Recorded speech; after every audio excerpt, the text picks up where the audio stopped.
இறைவன் செய்யக்கூடிய அந்த அற்புதங்களை கண்டு வரதாக சொல்லியிருக்கிறார். இன்ஷா அல்லாஹ் அவர்களுக்கு நாம் கலிமாவை சொல்லிக் கொடுப்போம். அதற்கு பின்னால் மற்ற விடயங்கள் நீங்க சொல்லுங்க.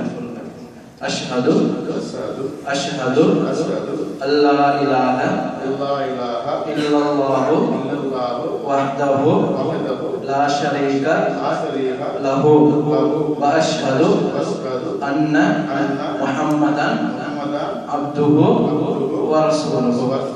அப்படின்னு சொன்னா அல்லாஹ்வை தவிர வேற கடவுள் கிடையாது, அல்லாஹ் மாத்திரம் தான் கடவுள்னு சொல்லி நான் நம்புகிறேன். நம்புறீங்களா? நம்புறேன். அடுத்த ரெண்டாவது விஷயம் வந்து முஹம்மது ஸல்லல்லாஹு அலைஹி வஸல்லம் யாரு?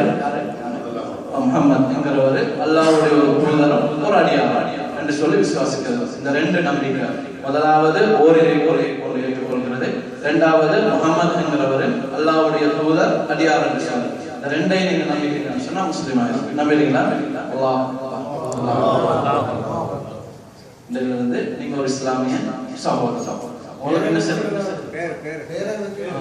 என்ன பேர் வச்சு முன்னாடி என்ன பேர் உங்களை சாரி இப்ப என்ன பேர் நீங்க வச்சுக்கலாம்? அப்துல் அலி. அப்துல் அலி. அப்துல் அலி அது இருக்க முடியாது. அஹ்மத் அலி. அஹ்மத் மாத்திரம். அஹ்மத் மாத்திரம். ஓகே, அஹ்மத்னு சொல்லி பேரை வச்சுக்கிறாரு. இன்னொரு செய்தியை நான் உங்களுக்கு சொல்லணும். அதாவது உங்களுக்கு தெரியுமோ தெரியாது, இன்றைக்கு நிறைய பேர் இஸ்லாத்துக்கு வர்றாங்க. அதாவது நிறைய பேர் இஸ்லாத்துக்கு வர்றதுல வந்து அதிகமான பேர் இஸ்லாத்துக்கு வர்றாங்க. நிறைய படிக்கிறாங்க, நிறைய படிக்கிறாங்க, ஆர்வமா இருக்கிறாங்க. அது மாதிரி தான் நமக்கும் ஒரு அந்நிய முஸ்லீம் அல்லாதவர்களுக்கு இருந்தா நல்ல முறையில் பழகுறது, நல்ல புஸ்தகங்களை கொடுக்கிறது, இது மாதிரியான முயற்சி என்ன சொன்னா பெரிய நன்மை.